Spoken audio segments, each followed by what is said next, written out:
Dans Jujutsu Kaisen, il existe un système de classification. Les exorcistes et les fléaux sont répartis selon différents critères, allant de la classe 4, la plus faible, jusqu'à la classe 1, la plus puissante. Mais au-dessus de cette hiérarchie, il existe une catégorie à part. La classe spéciale, ou rang S, réservée aux anomalies du monde de l'occulte. Des exorcistes dotés d'une puissance si immense que leur potentiel destructeur en devient incommensurable. Ce sont des cas uniques, extrêmement rares. En 2018, seulement 4 exorcistes étaient officiellement reconnus comme de grade spécial. On retrouve Gojo Satoru, détenteur du 6e œil et de l'infini, Suguru Geto, capable de manipuler et de soumettre des fléaux de rang S, Yuki Tsukumo, ancien corps stellaire, et enfin Yuta Okotsu, prodige issu des lignées Sugawara et Fujiwara, lié à Rika, un fléau de rang S. Mais si en 2018, seuls 4 exorcistes étaient recensés à ce niveau, après la bataille contre Sukuna, la situation a complètement évolué. En 2086, on peut clairement affirmer que de nombreux exorcistes ont montré qu'ils avaient largement leur place en rang S. Certains ont même dépassé ce stade, comme Gojo l'avait lui-même annoncé. Aujourd'hui, on va donc répertorier tous les exorcistes qui méritent le rang S dans l'univers de Jujutsu Kaisen.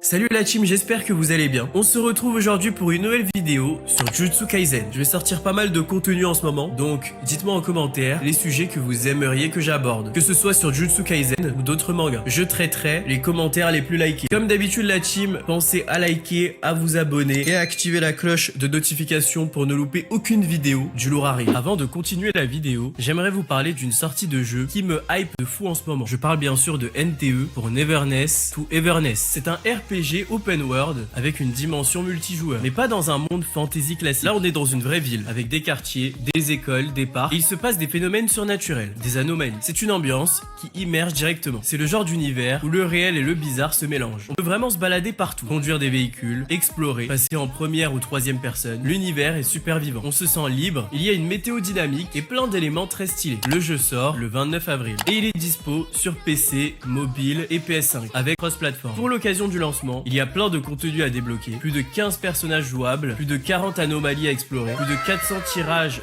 gacha gratuits, des skins et même un perso S complètement gratuit. Et surtout, élément important, le système gacha est plus transparent et moins frustrant. T'as les taux affichés clairement, pas de 50-50 bizarre et t'as un perso garanti au bout de 90 invocations. Visuellement, le jeu est vraiment beau. C'est sur Unreal Engine 5, donc ça envoie du lourd. Franchement, si comme moi vous aimez les univers stylés avec du lore et une ambiance un peu animée surnaturelle, n'hésitez pas à télécharger NTE. Je vous mets le lien de téléchargement en description et en commentaire épinglé. Sans plus attendre, rentrons dans le vif du sujet.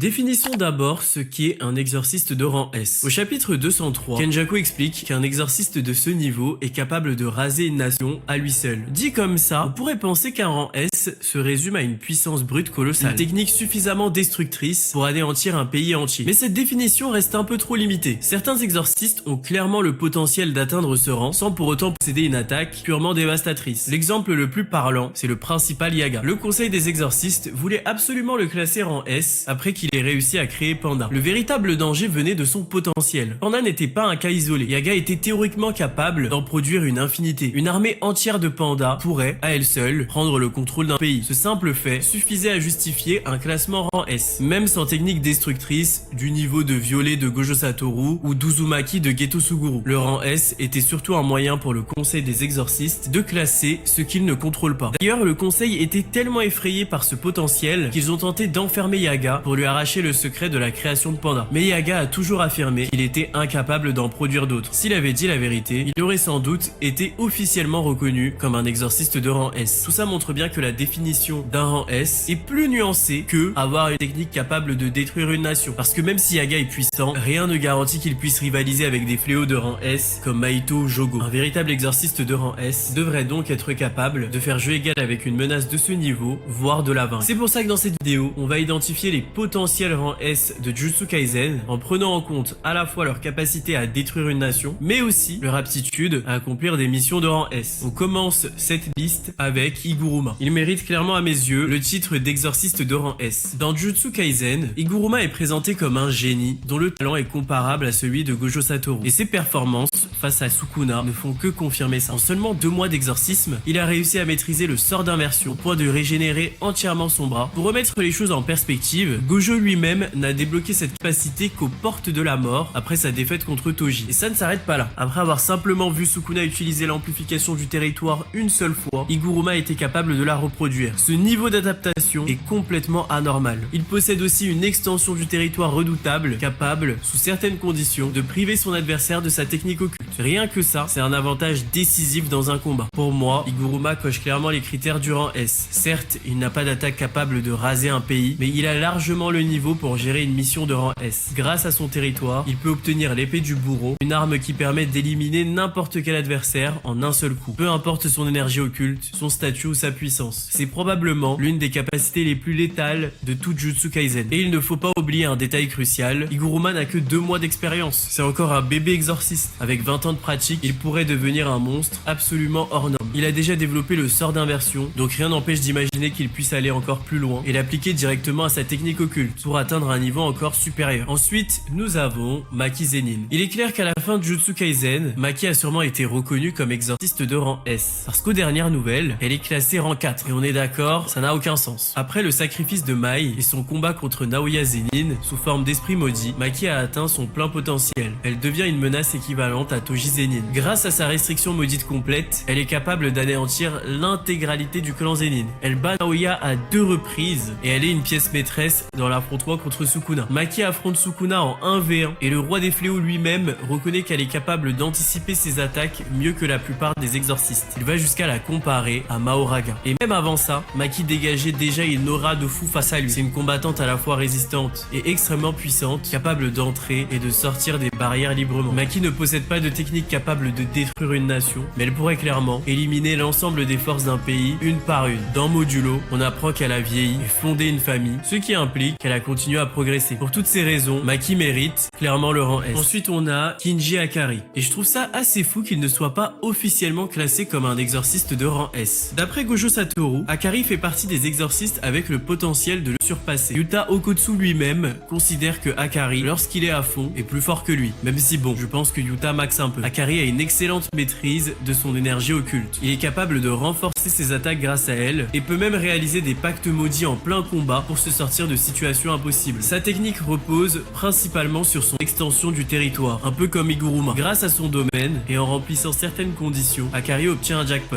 une énergie occulte illimitée et un sort d'inversion automatique pendant une certaine durée. Une fois le jackpot terminé, son énergie et sa technique sont entièrement restaurées, ce qui lui permet de relancer immédiatement son territoire. Sous jackpot, Akari voit sa puissance totalement décuplée. Il ne possède pas forcément d'attaque destructrice à grande échelle, mais il pourrait venir à bout d'une nation à lui seul. Entre son endurance quasiment infinie, son sort d'inversion automatique, il peut gérer une menace de rang S sans difficulté. En parlant de menaces de rang S, on peut évoquer le prochain de cette liste, Hajime Kashimo. Kashimo a réussi à faire jeu égal avec Akari sans même utiliser son sort inné. Ça en dit long sur son niveau. Son sort inné lui permet de dépasser les limites humaines en augmentant considérablement ses capacités physiques. J'en ai déjà parlé dans d'autres vidéos, donc je vais pas trop m'attarder. Même s'il ne semble pas capable de détruire une nation en une seule attaque, il est clair qu'il peut gérer une mission de rang S sans difficulté. Ensuite dans la liste, nous avons Takaba. Et lui clairement, il appartient à la catégorie des rangs S de la nouvelle génération. Takaba a déjà prouvé qu'il avait le niveau de gérer une mission de rang S parce qu'on lui a confié la mission de retenir et de distraire Kenjaku suffisamment longtemps pour permettre à Yuta de porter le coup de grâce. Rien que ça suffit à justifier sa position. En face, on parle de Kenjaku, un exorciste millénaire qui possède le corps de Suguru Geto, lui-même classé rang S. Grâce à la manipulation des fléaux, Kenjaku peut invoquer et contrôler des fléaux de rang S pour combattre à sa place. Mais face à Takaba, tout ça devient inutile. La raison, c'est sa technique. Comédien, c'est une capacité complètement absurde qui permet à Takaba Takaba de manipuler la réalité en fonction de ce qu'il trouve drôle. Si Takaba pense qu'une situation est drôle, alors elle devient réelle. On le voit face à Azenoki. Takaba imagine que se recouvrir de sauce pour se protéger, c'est drôle, et instantanément, il est recouvert de sauce et les attaques ne l'atteignent pas. Il trouve ça drôle qu'un fléau de rang S se fasse écraser par un camion, et un fléau de rang S se fait one-shot par un camion. Takaba est capable de neutraliser des menaces de rang S sans extension du territoire, sans technique complexe, juste avec son imagination. En ce sens, il remplit totalement les critères du rang S. S'il trouve ça drôle de détruire une nation avec un bonbon, et ben en théorie, il peut le faire. Takaba, c'est l'un des personnages les plus dangereux et les plus imprévisibles de tout Jujutsu Kaisen. Prochain personnage, Uraume. On l'a pas énormément vu à l'œuvre, mais malgré ça, il me paraît évident que Uraume mérite le rang S. Uraume est un orphelin qui a accidentellement tué ses parents à cause de son énergie occulte, dont les propriétés sont liées à la glace. Il est ensuite recueilli par Sukuna durant les Reian. Sukuna a reconnu le potentiel de sa technique, notamment pour congeler les aliments. Mais bon, quand le roi des fléaux lui-même te prend sous son aile, ça en dit long sur ton niveau. Lors de l'arc Shibuya, Uraume a été capable d'immobiliser plusieurs exorcistes en une attaque. Grâce à sa technique, il peut générer et manipuler de la glace directement depuis l'air ambiant. Cela lui offre un vrai contrôle sur l'espace. Uraume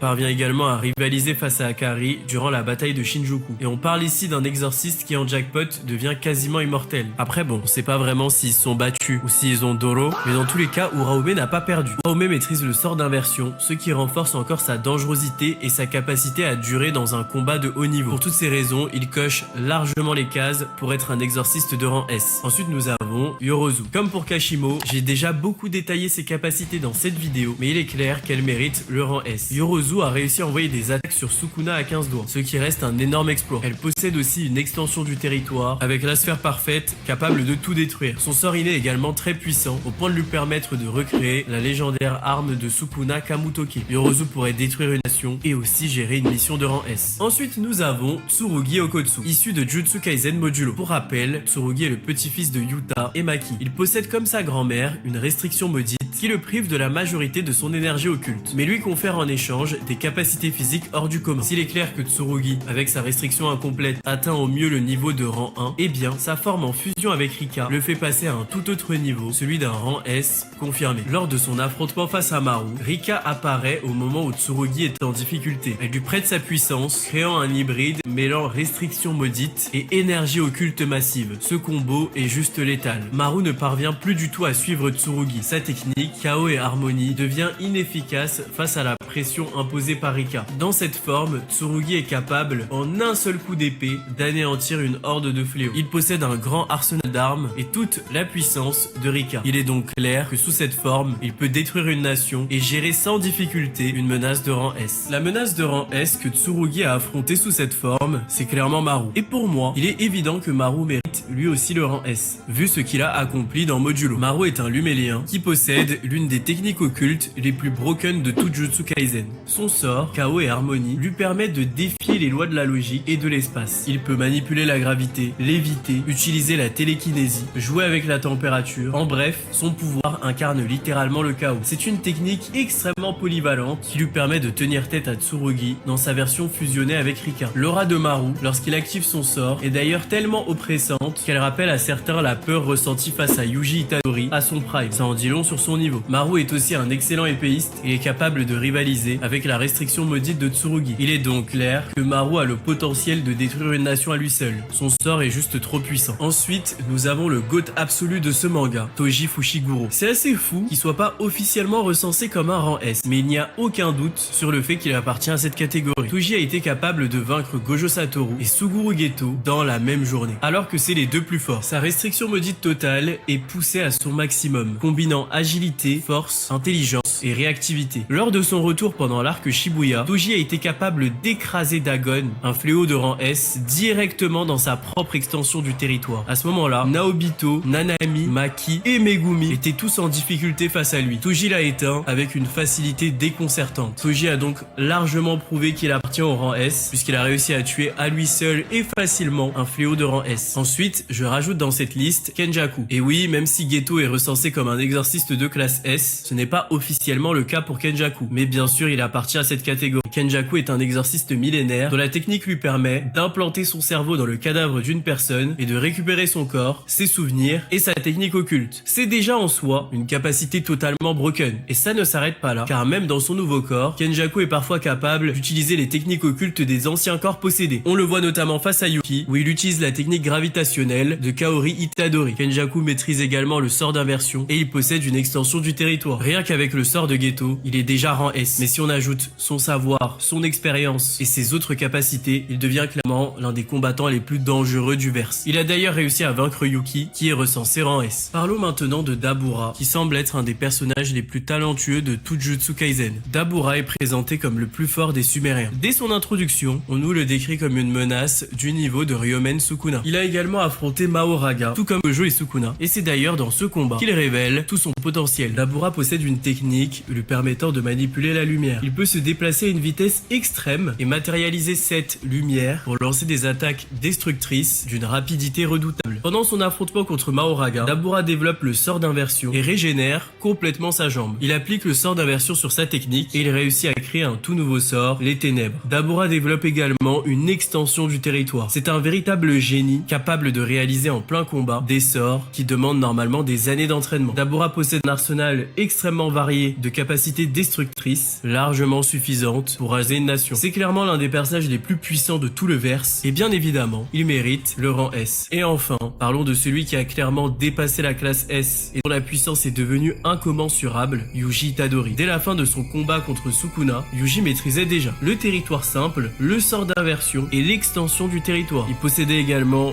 des techniques comme le sort de Deku, sang perforant lié à la manipulation du sang. Mais le Yuji Itadori de Modulo a complètement dépassé la classe S, exactement comme Satoru l'avait annoncé. Yuji est désormais capable d'envoyer des rayons noirs sur commande et possède un sort de découpe parfait, lui permettant d'anéantir une horde de fléaux en un seul mouvement. Sa vitesse d'exécution est telle que Mahito n'a même pas le temps de déployer son extension du territoire. Yuji a également performé sa manipulation du sang, rendant son sang toxique comme du poison, tout en gardant une précision extrême. Il est donc évident que Yuji peut détruire une nation. Dans Modulo, il est même considéré comme une arme nucléaire, capable de neutraliser n'importe quelle menace. Yuji a littéralement explosé la catégorie S, devenant ainsi le symbole de cette nouvelle génération qui rend complètement obsolète ce système de classification. Voilà la team, c'était tout pour cette vidéo. Dites-moi en commentaire si vous pensez que d'autres exorcistes méritent le rang S. Je vous dis à bientôt pour une nouvelle vidéo sur le combat Gojo Sukuna. Une grosse analyse arrive. Merci à vous, restez sur vos gardes et à très vite.